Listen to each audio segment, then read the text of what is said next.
Good morning সবাইকে। একটা সুন্দর শীতের সকাল আর সঙ্গে আমার ভিডিওতে তোমাদের সকলকে স্বাগত। শীতকাল মানেই তো সকালটা একটু দেরি করে শুরু হওয়া, আর সকালবেলায় এক কাপ চা বা এক কাপ কফি হাতে নিয়ে একটু নিজের জন্য সময় বের করে নেওয়া। তবে সব সময় তো সেটা একেবারেই পসিবল নয়। আমি যেহেতু একটা মেয়ে, তো মেয়েদের দিক থেকে বিচার করেই আমি বলছি, যারা ওয়ার্কিং আছে তাদের তো বাইরে কাজের প্রেশার থাকে, আর যারা বাড়িতে আছে তাদের বাড়িতে কাজের প্রেশার থাকে।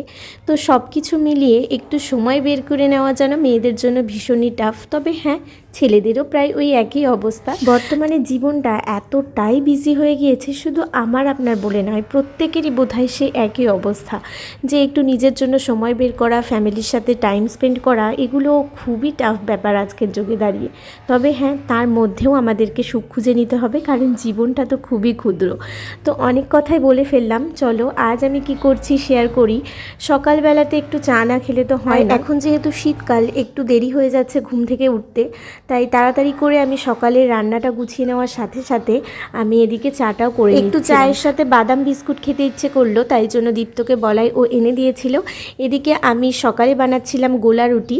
গোলা রুটি আমি একদমই আগে পারতাম না, যখন বিয়ের আগে মা বানাতো দুই একবার আমি ট্রাই করেছি, কিন্তু জানো তো কখনো না ভালো করে তুলতেই পারতাম না। তবে শিলিগুড়িতে আসার পর নিজে নিজেই চেষ্টা করতাম, আর অদ্ভুতভাবে কখনো না ওয়েস্ট হয়নি। বিয়ের পরে যখন আমি করেছিলাম খুব সুন্দরভাবে উঠে গেছে, আমি জানি না কেন।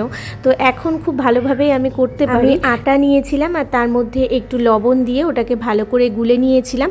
কখনো কখনো আমি ওটার মধ্যে চিনিও দিয়ে দিই একেবারে, তারপরে ব্যাটারটা রেডি করে তারপরে একবারে বানিয়ে ফেলি। তবে আজকে একটু মধু দিয়ে খাবো, সেই জন্য আমি আর ব্যাটারের মধ্যে চিনি ইউজ করিনি, শুধুমাত্র একটু লবণ দিয়ে খুব সুন্দর করে ওটাকে মেখে নিয়েছিলাম। আর হ্যাঁ, আমি পরিষ্কার করে হাতটা ধুয়ে হাত দিয়েই মাখি, কারণ আমার তাতে ভালো হয় হাতা দিয়ে বা অন্য কোনো জিনিস ইউজ করে করার থেকে।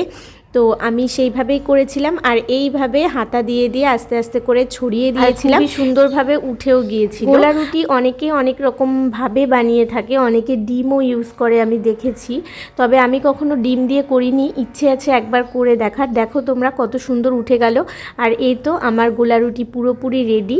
আমি এখানে দীপ্তর জন্য প্লেটটা সাজিয়ে নিচ্ছিলাম। গোলা রুটি বানাতে একটু সময় লাগে, কারণ যেহেতু উল্টে পাল্টে ভালো করে এটাকে দু পিঠ সেঁকতে হয় সুন্দর করে, নয়তো ভেতরে কাঁচা থেকে যায়। আবার খুব হাই ফ্লেমেও দেওয়া যায় না, তাহলে উপর থেকে পুড়ে যায়, সেই জন্য একটু সময় লাগে।